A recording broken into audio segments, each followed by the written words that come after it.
சல்மான் அண்ணே, மரங்களின் மாநாடு சிறப்பா போயிடுச்சு. மிக சிறப்பு. வெற்றி வெற்றி வெற்றி, மாபெரும் வெற்றி, மாபெரும் வெற்றி, மாபெரும் வெற்றி. அதுல மாற்று கருத்தே இல்ல.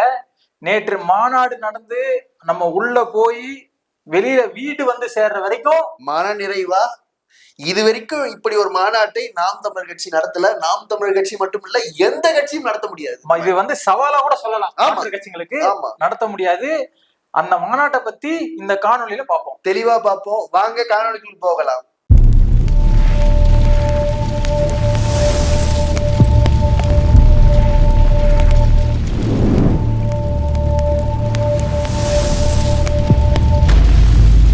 சரிங்க சல்மான் அண்ணா, இந்த மாநாட்டுல நீங்க கலந்துட்டீங்க, நானும் கலந்துட்டேன்.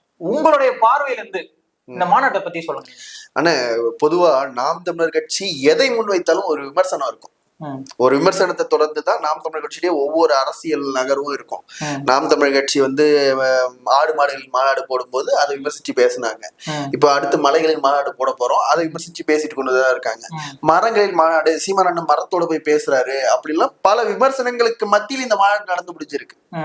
பொதுவா ஒரு மாநாடு அப்படின்னா குப்பைகள் இருக்கும், வாட்டர் பாட்டில்ஸ் இருக்கும், இதெல்லாம் இருக்கும். கிட்டத்தட்ட நம்ம வந்து அங்க மக்கள் கூட ஆரம்பிச்சது 8 மணில இருந்து மக்கள் கூட ஆரம்பிச்சுட்டாங்க. காலையில 8 மணில இருந்து மக்கள் கூட ஆரம்பிச்சுட்டாங்க. அந்த இடத்துல மக்களுக்கு தண்ணீர், அதுக்கப்புறம் ஒரு 12 மணி போல வெயில் நேரத்துல பழச்சாறு, வெட்டின பழங்கள் அந்த மாதிரி கொடுத்தாங்க. குழந்தைகளுக்கு வந்து அங்க விளையாட்டு பொருட்கள், பண ஓலையில செய்யப்பட்ட விளையாட்டு பொருட்கள் அதெல்லாம் இருந்துச்சு. அதெல்லாம் நீங்களும் பார்த்திருப்பீங்க. ஒரு கட்சி தலைவர், நம்மளுடைய அண்ணன் செந்தமிழன் சீமான் அவர்கள், அவர் வந்து நிகழ்வு ஆரம்பிச்ச நேரத்துல இருந்து நிகழ்வு முடிகிற வரைக்கும், அண்ணன் பேசி முடிகிற வரைக்கும் அந்த இடத்தை விட்டு அண்ணனுடைய குடும்பமும் அங்கிருந்து நகரல. உண்மைதான். சரிங்களா? இன்னைக்கு சீமானண்ணன் வந்து சீமானனுடைய பேச்சு எல்லா கூட்டங்களையும் சிறப்பா இருக்கும்.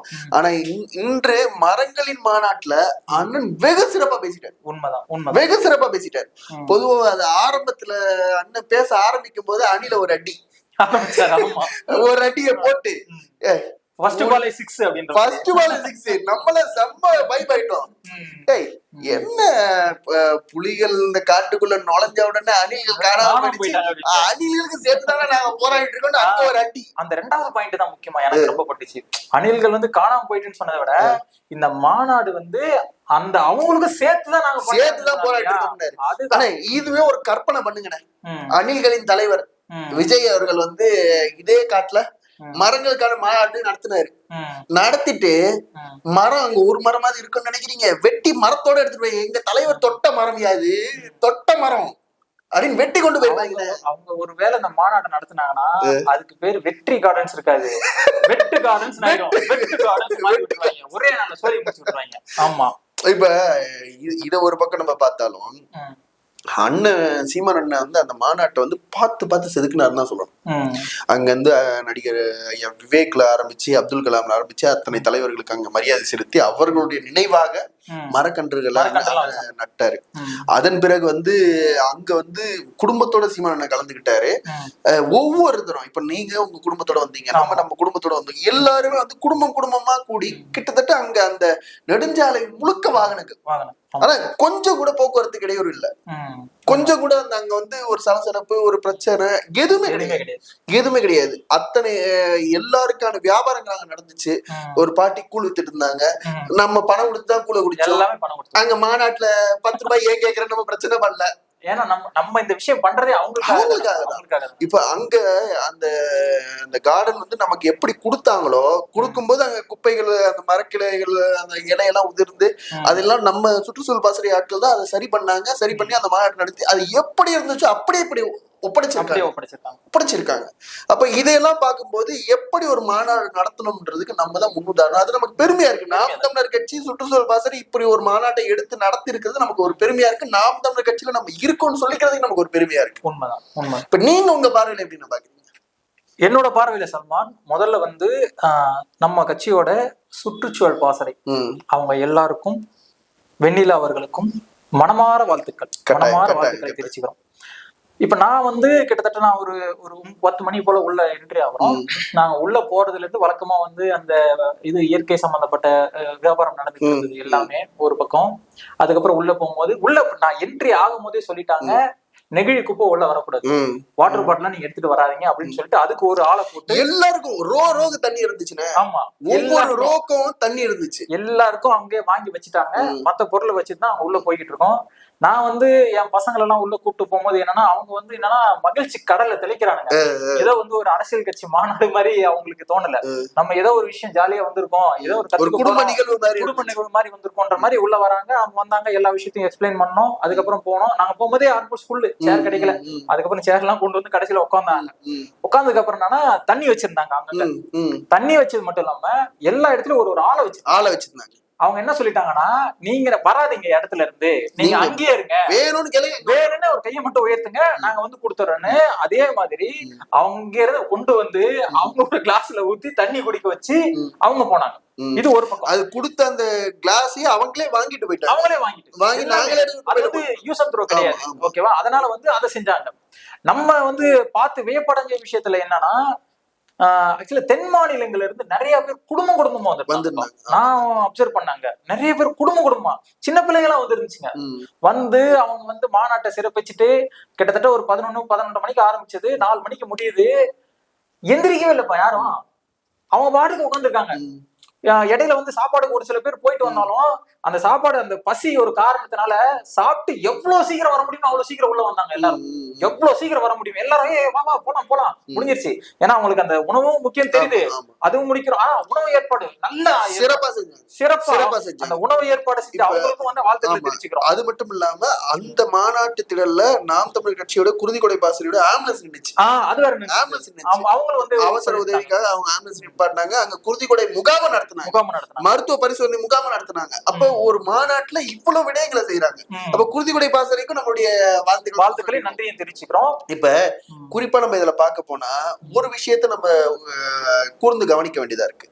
சீமான் அண்ணனுடைய அந்த உரை இருக்குல்ல, அந்த உரையில எல்லாரையும் ஒருங்கிணைச்சு ஏன் நான் வந்து இதற்காக போராடுறேன், இது வரைக்கும் மாநாட்டுல வந்து மரக்கட்டைகளை வைத்து அதை மேடை அமைத்து மாநாடு போட்டீங்க, முதல் முறையாக மரங்களுக்காக நாங்க நின்று பேசுறோம் அப்படின்னு அந்த விளக்கம், அதுக்கான தெளிவு, அதுக்கான டீகோட்ஸ் பண்ணி இவங்க இந்த இடத்துல சொல்லியிருக்காங்க அப்படின்னு அண்ணன் ஒவ்வொரு முறை பேசும்போதும் நமக்கு வியப்பா இருந்துச்சு. ஒரு அறிவியல் பாடம் நடத்துற ஒரு ஆசிரியர் தன்னுடைய மாணவர்களுக்கு எப்படி நடத்துவாரு, ஒரு சுற்றுச்சூழலை பத்தி, ஒரு மழையை பத்தி, அந்த மரங்களை பத்தி எவ்வளவு அழகா நடத்துவாரு, அதை கொண்டு போவாரோ. நாங்க ஒரு படி மேலேயே கூட சொல்லலாம், ஒரு வெகுஜன மக்களுக்கு புரியுற மாதிரி, ஒரு சின்ன பசங்களுக்கு புரியுற மாதிரி அவங்க கேள்வி கேட்க ஆரம்பிக்கிறாங்க. பசங்க இன்னைக்கு அண்ணன் இப்படி பேசுறாங்களே, இதுக்கு ஏன் அப்படி பேசுனாங்க அப்படின்னும் போது அதுக்கு உண்டான காணொலி நம்ம காமிக்கும் போது அவங்க மண்டையில வந்து டைரக்டா போய் எடுத்து.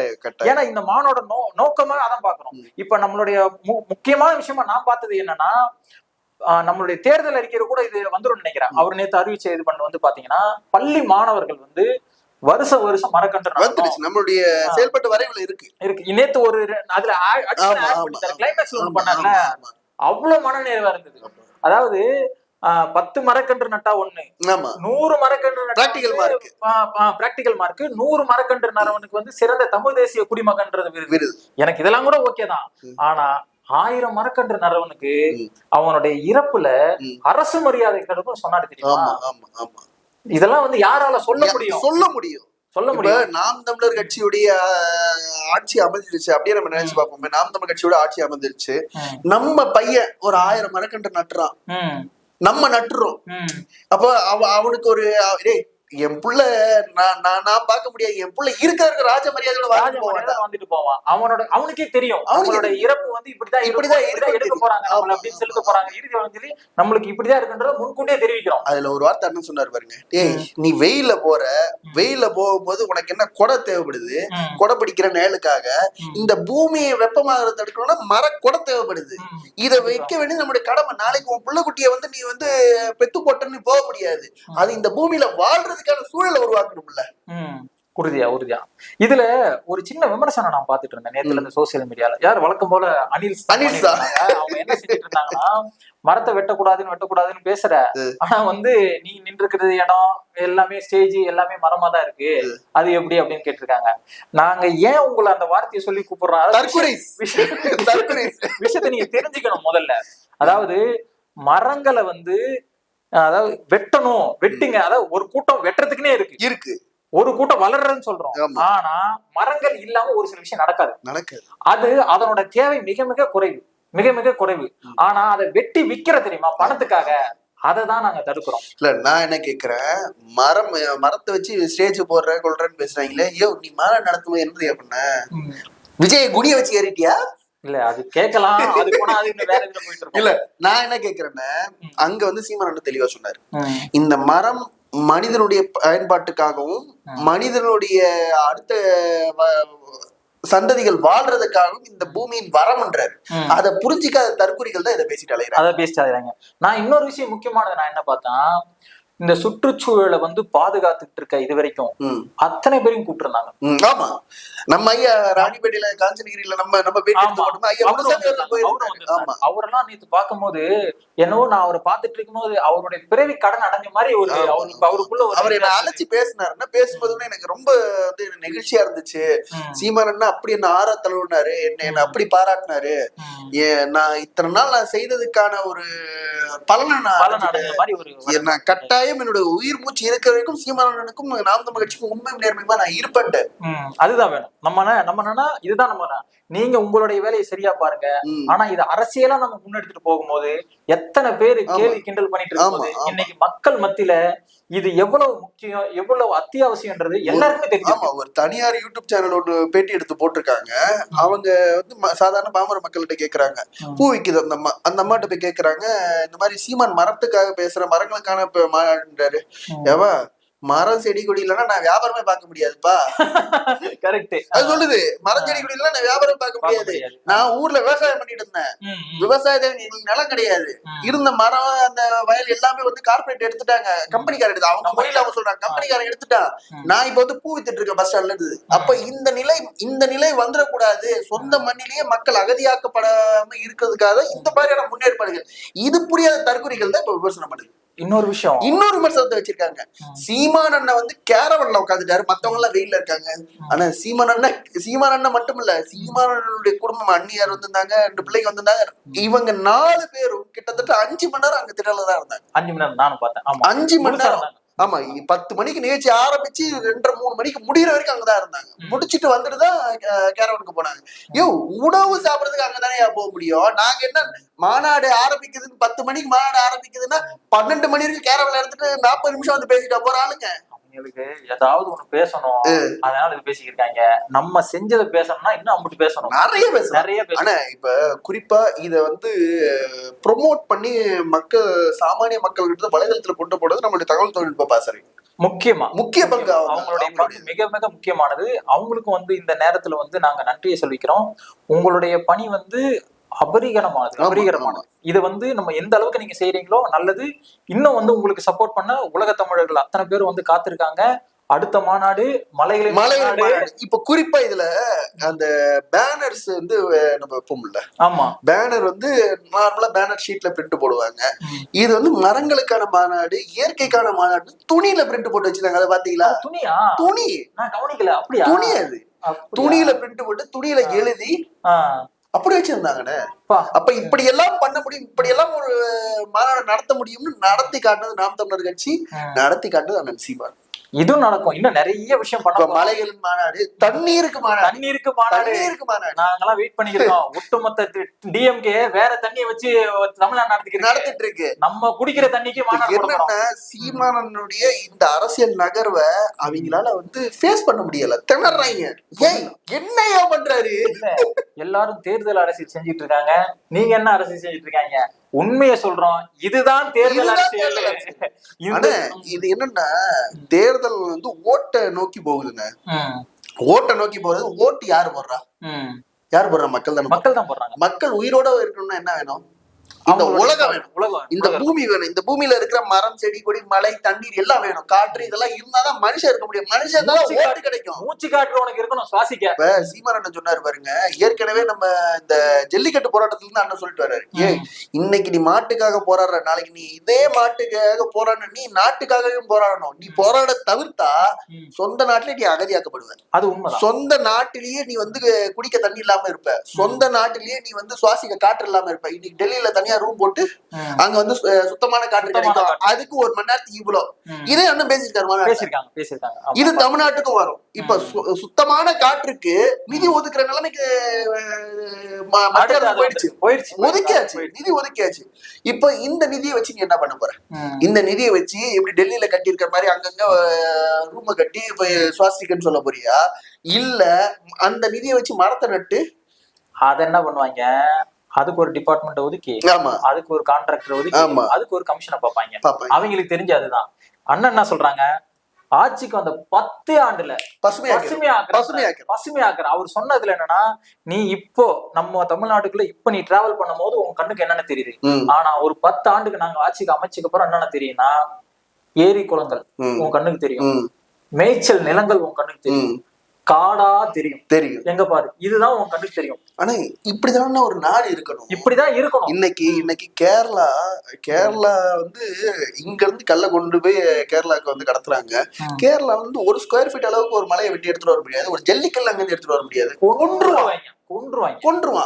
இங்க இருந்து மரத்தை வெட்டி கேரளாக்கு ஏத்துறாங்க, அங்க இருந்து ஒரு மரத்தை வெட்டி எடுத்துட்டு வர முடியுமா? வாய்ப்பு இல்ல, வாய்ப்பே கிடையாது. அப்ப பெரியார்ல இருந்து வர அந்த மேகதாது அணையில 2 மரம் இருக்கு தமிழ்நாட்டு எல்லைக்கு கேரளா எல்லைக்கு நடுவுல. அந்த 2 மரத்தை வெட்டணும் அப்படின்னு சொல்லி இன்னைக்கு வரைக்கும் கேரளா கவர்மெண்ட் கிட்ட தமிழ்நாடு கவர்மெண்ட் மண்டிட்டு இருக்கு. உண்மைதான் நடந்துகிட்டு இருக்காது. அவங்க எந்த அளவுக்கு அந்த இயற்கை நேசிப்பார். நாங்க என்ன சொல்ல வரோம் இந்த மரங்களின் மாநாடு மூலமா, நாம் தமிழர் கட்சி ஆட்சிக்கு வந்த பிறகு கேரளாவெல்லாம் மிஞ்சி, கேரளாவில அவங்க இயற்கை நேசிப்பாளன்னு அவங்க இப்ப காமிச்சிட்டு இருக்காங்க. அதையெல்லாம் உண்மையிலேயே இயற்கையின் காதலர்களாக தமிழ்நாட்டுடைய மக்கள் இருப்பாங்க, தமிழ்நாட்டுடைய அரசு இருக்கும் முக்கியமா. ஏன்னா அரசு வந்து ஒரு விஷயத்த முன்னெடுக்கும் போது அது ஒட்டுமொத்த மக்களும் ஒண்ணு சேரும் போது அது வந்து உலக லெவல்ல வந்து நிப்பணும். அதுல மாற்று கருத்தே இல்லை எனக்கு. அதுவும் ஒரு விஷயத்தை நீங்க குறிப்பிட்டு கவனிச்சீங்களா, மரங்களின் மாநாடு 2025, அப்போ வருட மரங்களின் மாநாடு இனி நடத்த போறோம்ன்றதுக்கான ஒரு தகவல். அப்படியா? தகவல் வருடம் நடக்கும்போது சிறப்பு. இந்த மாநாட்டுக்காக உழைத்த அனைத்து நாம் தமிழ் கட்சியின் பொறுப்பாளர்களுக்கும், இதற்கு ஆதரவாக இருந்து இதற்காக வந்து சமூக வலைதளத்தில் வேலை செய்த நாம் தமிழ் கட்சியின் தகவல் தொழில்பணி பொறுப்பாளர்கள் உறுப்பினர்கள் அனைவருக்கும், மேலும் இதை முன்னெடுத்த எங்கள் அன்பண்ணன் செந்தமிழன் சீமான் அவர்களுக்கும், சுற்றுச்சூழல் பாசறைக்கும் எங்களுடைய மனமார்ந்த வாழ்த்துக்கள். நன்றி, வணக்கம். நன்றி.